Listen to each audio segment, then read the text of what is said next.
Yeah, it's really nice to be here on this side of the stage. I've been attending SecT since the start, so I finally get to contribute as well. All right, and today we're going to talk about something slightly out of my comfort zone. And that's not the beginning. This is. So my talk is named, Hello, my name is QSECOFR. I am a principal security consultant at WithSecure. I've been consulting the last 13 years, mostly with Windows, Active Directory, and breaking stuff like that. But once in a while, yeah, you get something weird. This is absolutely something that goes into that category. I think the first time we encountered this was about 10 years ago, and then, now and then we bump into one. So this talk is about IBMI or AS400 from an attacker perspective. And I'm going to talk a little bit about the network attack surface, privilege escalation, and post-exploitation. A bit of a disclaimer.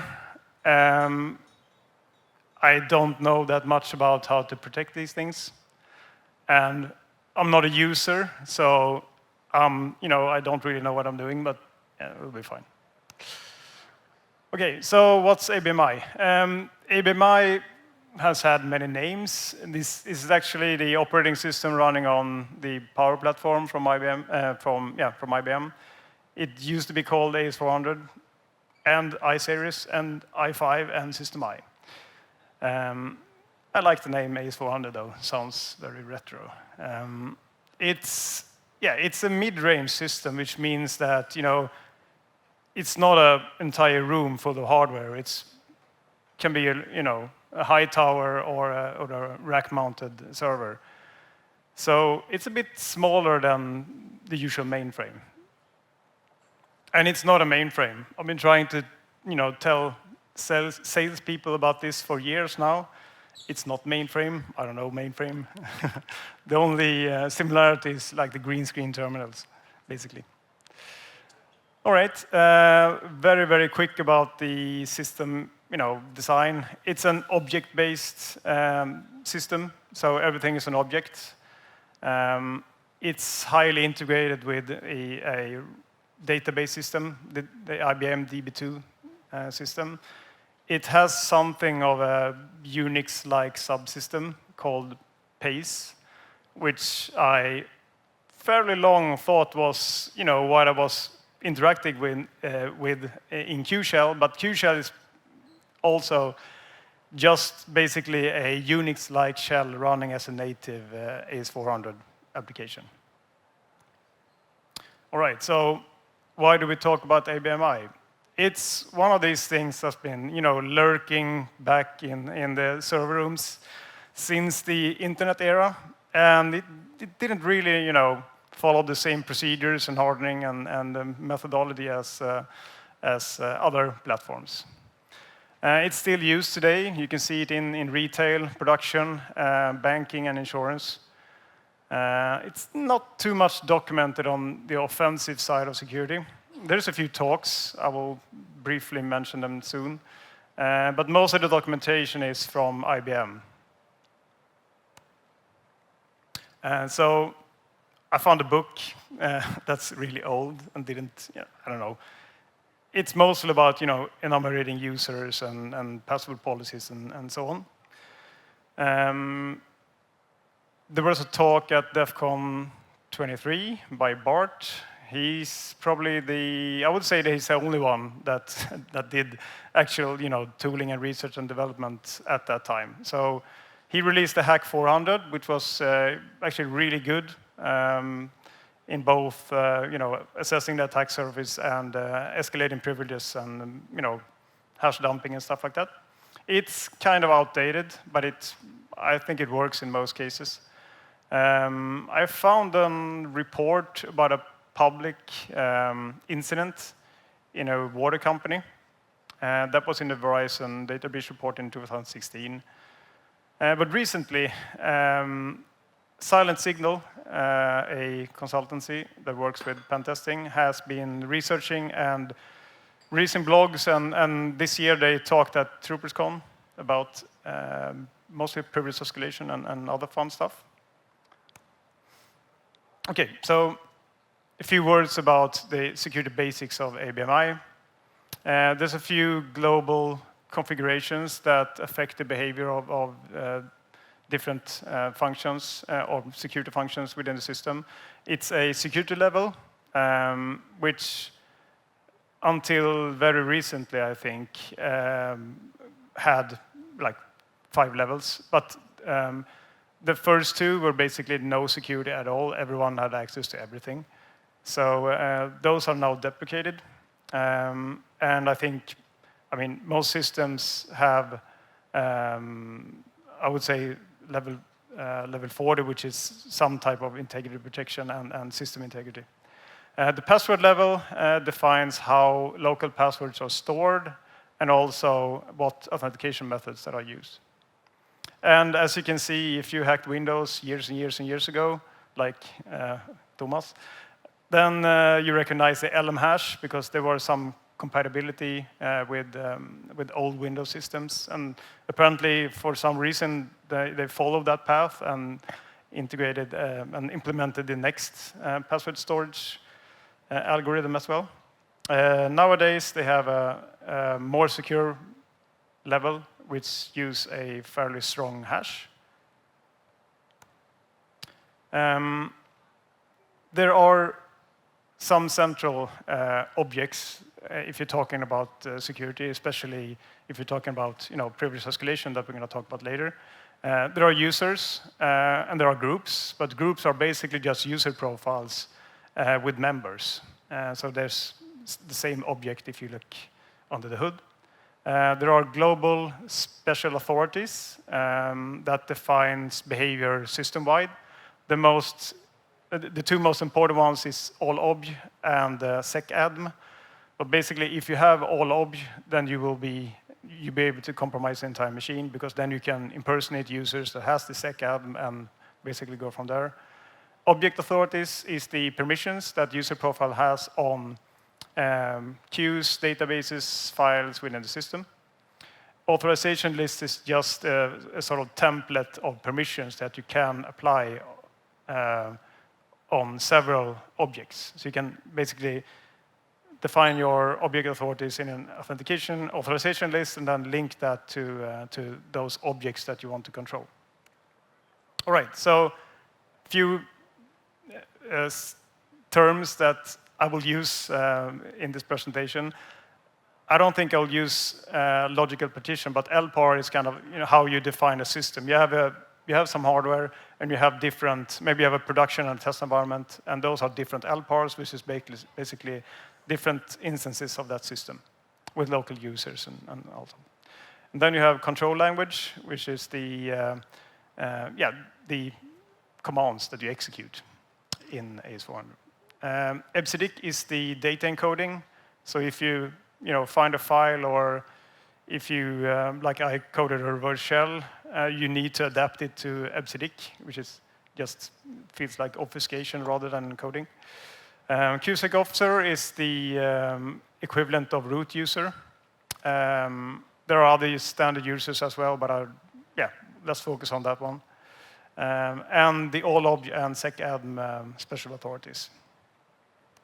So if you look at a fairly typical enterprise environment, you usually find these things on a server network somewhere. End users and administrators connect through Telnet. It's fairly often that you see these accessible from client networks as well. There are a lot of different way of integrating with IBMI. Usually, if you have an old application and all your business data in these things, you just build service layers on top, so you don't have to rebuild everything. And those can be integrated with HTTP or database access or whatever. And there's also file integrations, you often see like text files or CSV files being moved within an organization, and then you use FTP or MQ. Yeah, so this little incident that I found, I was fairly happy when I found it. Oh, that's all right. I'm gonna try to find the details on how they actually hacked this thing. It was apparently a payment application that was compromised from the internet, and then when they dug around on that system, they found privileged ABMI credentials, and they used that to make changes in the SCADA system to basically change the mix for their water supply. And it was apparently hacktivists with ties to Syria, but overall there were no juicy details, at least not in their report, and it didn't seem like any sophisticated methods were used. All right. So let's start with the network attack surface. This is a typical Nmap scan of an ABMI system. It's a lot of services. Some like Telnet, FTP, SSH, CIFS, or Windows networking is what you typically see everywhere. There are specific services like the remote command and database service, which is their, I would call them AS400 specific. The DDM, DRDA is a data access standard. It's not specific for AS400. It's available for other platforms as well. But what's fairly noticeable about this, if you compare to other platforms, is that you can execute control language pretty much everywhere. So if you have an FTP service or a Telnet, of course, it's kind of by design, even though you can, the use case for a typical Office user might just be to search their order system, and then you have a menu, but there are also methods that you can use to break out of that menu, kind of by design, and execute control language. FTP, just like the mainframe incident with Anakata, you can execute code with the extension of the FTP service. The DDM, DRDA has a built-in command to execute control language. There are certain older versions of the ABM Navigator for I, which is the management interface, that you can also execute control language in. And remote command service, that's basically a batch service. You don't get any data back, but it's built to execute code, so that's not so strange. DB2 has both a scalar function and a procedure to execute control language. So this is how it looks when you log into to the Telnet service. You get a prompt where you can basically just select the menu item or execute a command, and then you get into the program or another menu with all the nice green screen things. The FTP remote command is interesting because if you have FTP, you can also make sure that the results can be downloaded, so you actually get to see the results of your command. So in this example, I used a quote command in a typical FTP client just to be able to write raw FTP commands, and then download the file and show the contents. That's a user profile, so it's kind of a record-based thing. The DB2 procedure is called QCMDexec. It's kind of the XP command shell of DB2. And this is fairly convenient because you can also, since everything is basically a table, you can just make sure that the output is end up in a file, and then you can select from that file to get every record from the results. And you can do it in a different way as well. This both shows the scalar function, but also how you can use QShell to get into the Unix-like shell, execute your your commands that you actually understand, and then exfil the output from there. And DDM, it's an interesting service. It's very close to my heart. I will go into this a bit more, but it's a data access service. It's a non-interactive, so you don't get any results back, but of course it supports control language. It's something like linked servers on Microsoft SQL Server. And something I found recently, or fairly recently, is that there is some fairly interesting database schema on every machine that you can get a lot of information from. So in this example, just a standard user is able to list all the services and what ports are different services are listening to. And there's also user profiles and programs, so you can basically audit the system using these tables. There are some row-based security controls. So, for example, for users, you only see the users that you actually have access to. We'll get back to this database schema later as well. Okay, so now a bit of a storytelling. This is something I noticed on the first or second assessment I did of a AS400. It's a protocol that stands out. I never heard of it before. It's all standard, the DDM standard, and the DRDA builds on top of that, apparently. You use it to access relational databases. It's implemented on mainframe, and I think it's also, if you install DB2 on Windows, it wouldn't surprise me if you can talk to the protocol as well. You can create something that I only can compare to linked servers on SQL Server. You create a file that defines what remote system you want to access through this reference and what object, and then you can basically access that as if it were a local resource. So in this little example, I create a file, I define a remote host, and the data I want to access, and then I can select from that data, basically. But during this process, when I started to understand, I know that I was sitting with one AS400 doing this over Telnet, and then, okay, so I created a file, a DDM file, and now I can run code on this other system, but I don't have a user in that other system. How does that work? So there are different configurations in DDM. Username and password, encrypted username and password, Cabros, which I never attempted to understand in this context. And then username only. and this was fun. So the first proof of concept was just to, route the traffic through my own machine and then forward it to the remote host, and then just basically replace the username. And that worked. So I started on a Python implementation of enough of the protocol to actually talk to that service. So then I could impersonate basically every user or any user.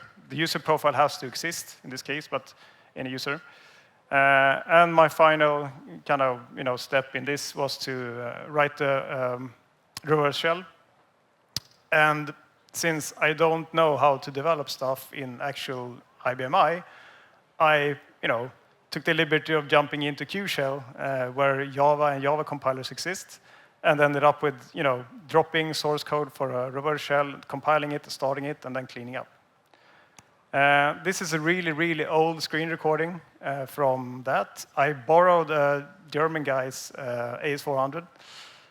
I asked, so it's okay. I'll try to explain what's happening. In this case, I just point out the target, what user I want to impersonate, and then enough information to get that reverse shell. The first execution is done with a standard user. And this, of course, is a listener that receives the reverse shell. So I'm using just multiple control language executions to get that source there and then compile it and start it. And this kind of looks like Unix, right? But you can also, from Q shell, execute AS400 commands, so you can actually do something in that. You can jump in between. And sorry, this is a really long video, but the last step I try with QSECOFR to show that it's possible to get full permissions on that IBMI host.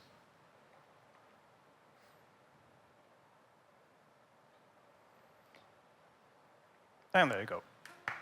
Thank you.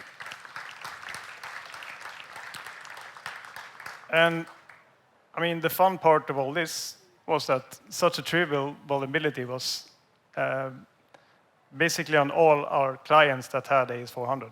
I think about 90% during like 4 or 5 years.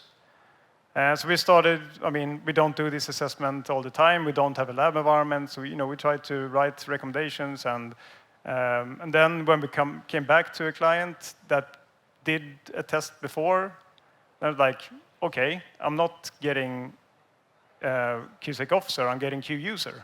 That's weird. Well, it's IBM, who knows? Didn't think much about that. And still, if you have QUser, and we did manage to do that in a few assessments, there were misconfigurations that allowed you to escalate privileges to QSECOFR anyway. All right, so fast forward to last year, and the talented guys at Silent Signal found something that sounded pretty much exactly like the thing that we found. They found it a different way. They used a simple fuzzer to get to error condition and then just continuing. You should see their talk. It's on YouTube. It's really good. Just going to go through a bit more. This is the DDM protocol. You have a handshake. It's like, yeah, on this version, hello. And then you assess you kind of present the authentication methods that you support. And then you do or the client selects one authentication method and then provides the data that is needed for that method. And then you get a reply from the server. And then in this case, I want to execute control language. So in the vulnerable case, it looks like this. Our script says, hello, I want to authenticate with only username. And the server says, oh, great, fine. Who are you? Or who do you want to be? And then everything's fine, and you execute code as a QSECOFR. What we noticed with patched systems, or when the configuration wasn't supporting username only, was that you did get an error, but if you continue anyway, which my very lazy script did, you executed code as QSECOFR. And I think that they reached this error condition using a different authentication method, but basically it was the same result. OK, privilege escalation. This is my favorite category of all vulnerabilities. Elevating access to get additional privileges. In the context of IBMI, I've been mostly looking at object authorities on privileged user profiles. So you need use object authority on a user to impersonate them. So there are a few different levels. You can have everything, or you can have only use. But use is the minimum. Then we have something, a different misconfiguration that's kind of like the set UID bit in Linux. This is not necessarily a vulnerability, but as with anything, you can create a vulnerability if you're creative enough. And then public authority is something equivalent to everyone in the Windows world. If you look at an AS400 system and the object authority, you will see that all but a few objects have exclude authority on for public on every object. But sometimes, sysadmin does creative things and might allow public authority on user profiles, for example. Then you're able to impersonate that user profile. And then, of course, there are basic, standard vulnerabilities, implementation errors, and that's something that Silent Signal covered very good in their talk. Okay, so just a few examples. You can get authority by just a simple group relationship, but just like in the Windows or Active Directory world, there are nested groups. So if you have a large enough system, it can be pretty hard to audit who has what permissions. And there's also the case of object authority on user profiles. So if user A has authority to user B, it can execute code as user B. An example of the easiest way, there are several ways to exploit this, but this is simply running some control language. In this case, you submit a job, you specify what user you want to submit the job as. If you have authority to that user profile, it's allowed. And fairly quickly, you will end up in situations where you want to do double jumps. So you want to impersonate user C, but you don't have direct access to it, so you need to go through user B. But it's all fine, it works. Okay. It's really, really hard to audit user permissions or user profiles through a green screen terminal. But since I found that QSECOFR database schema that contains basically everything you need, I started thinking, wouldn't it be kind of nice to have a blow-down graph of all this? Because it's quite similar, actually. There's a lot of object access, just like an Active Directory database. I don't want to sit down and code all the GUI stuff for blow-down, so I thought, why not try to force this down the whole bloodhound's neck? So I started writing a few very, very simple database queries, format that into Cypher statements that can be imported or executed in the Neo4j database, and then just open up Bloodhound and see the nice graphs. And it actually worked surprisingly well. The first, proof of concept I didn't get that nice, the icons and everything, and I just thought, why not just, reuse the existing object types within that schema just to get the, the fancy icons as well, and it worked. So it's only this first version that I plan to release is only users and groups. It has some basic attributes on those, so you can create Cypher queries for all users that have access to all object permissions, for example. So there's the basic object authority, edges, and group membership, but it's pretty good. What I'm missing is the authorization lists, because that will be an extra step that I need to implement somehow. All right. Time check. Yeah, it's okay. For the next step, we're going into post-exploitation and lateral movement. And for you that work with other things, this is when an attacker moves from one system to another. Post-exploitation is the actions taken once you compromise the system, usually digging out some good old creds or keys that you can use for other things. For example, if you compromise the system, you dump all the password hashes, crack the passwords, use those accounts in other systems, basically. In IBMI, all the users are stored locally. There are different password levels. The first two can have LM hashes, which means that it's, I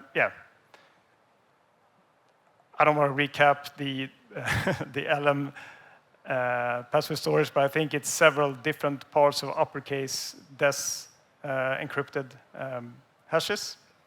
And it's really, really bad. You can crack it with rainbow tables.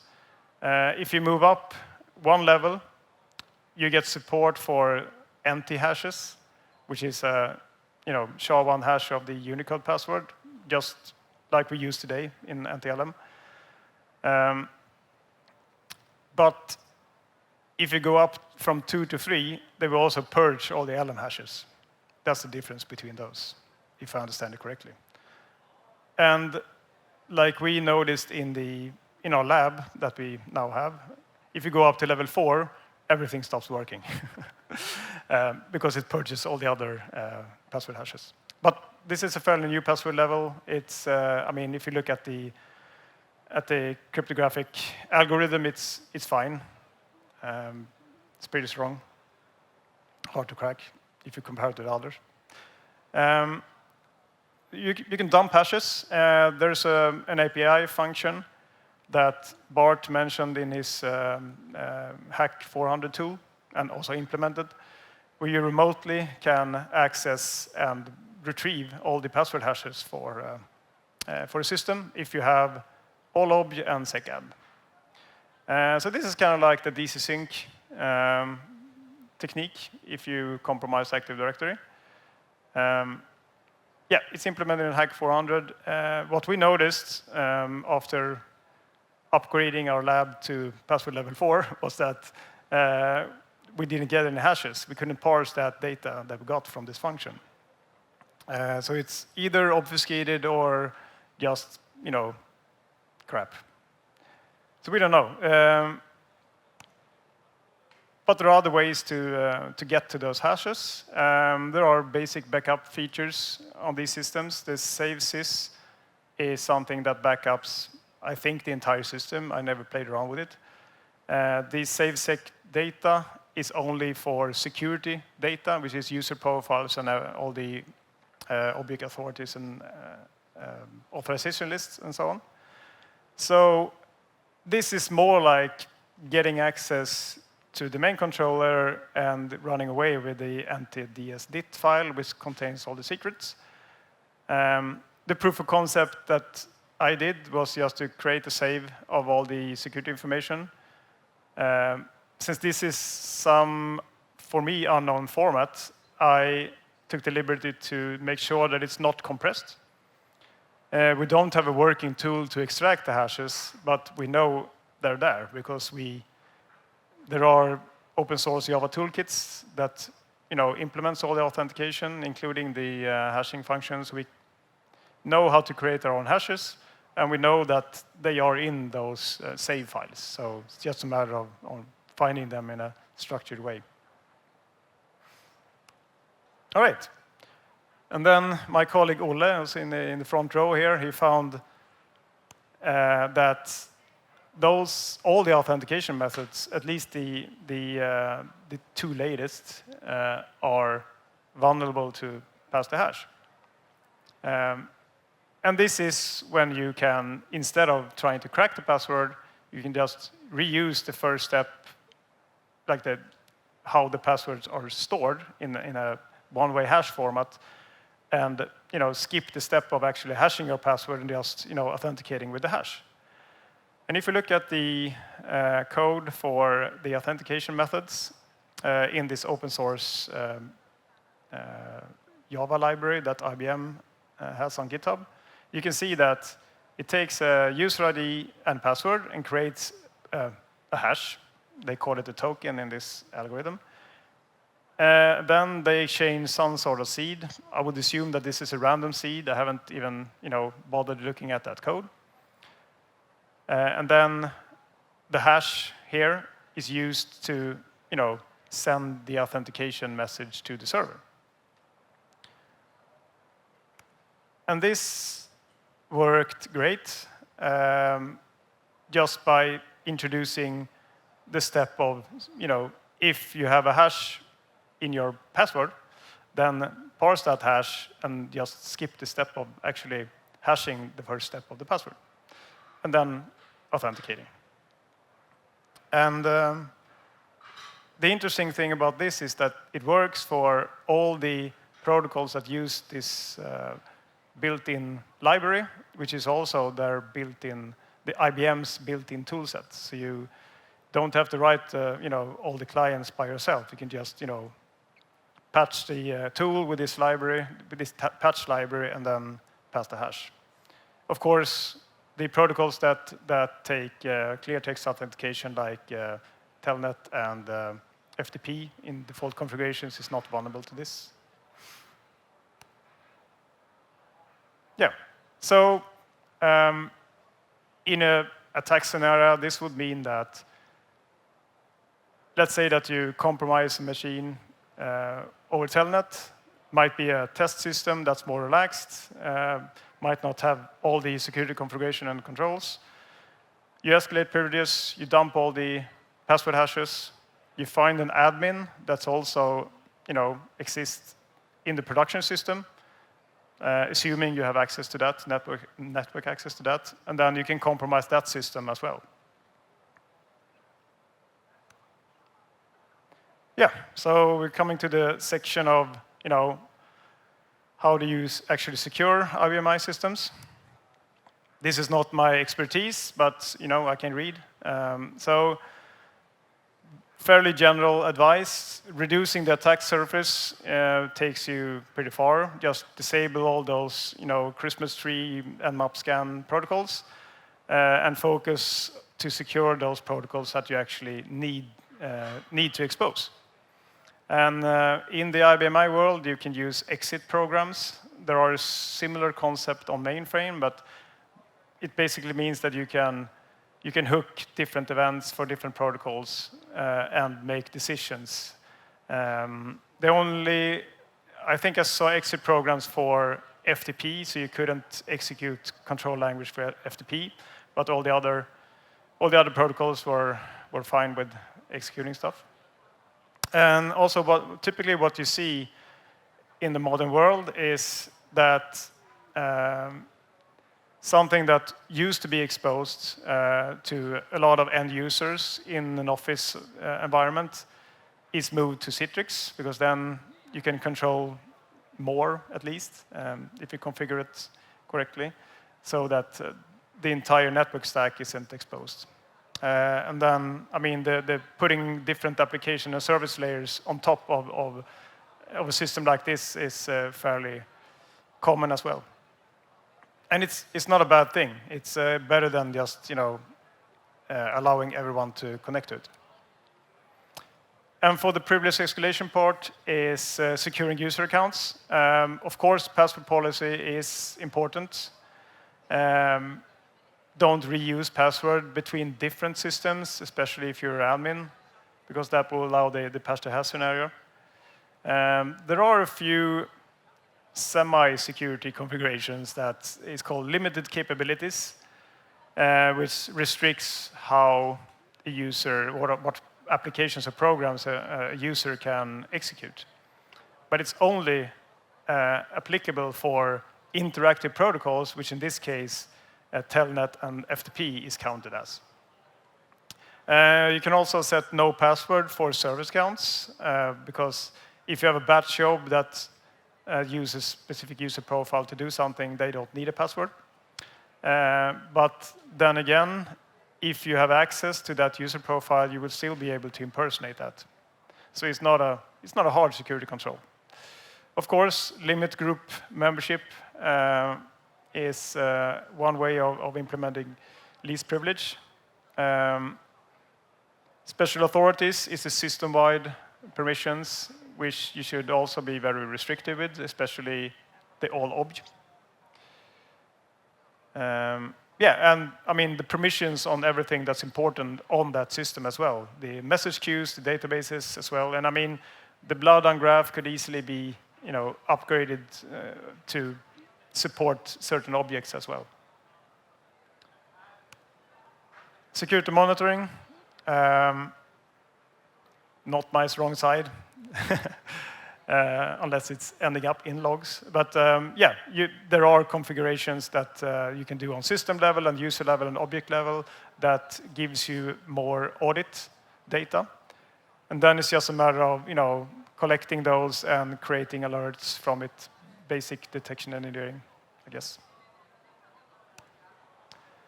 And these systems don't exist, for their own sake. There are application and services running on these things.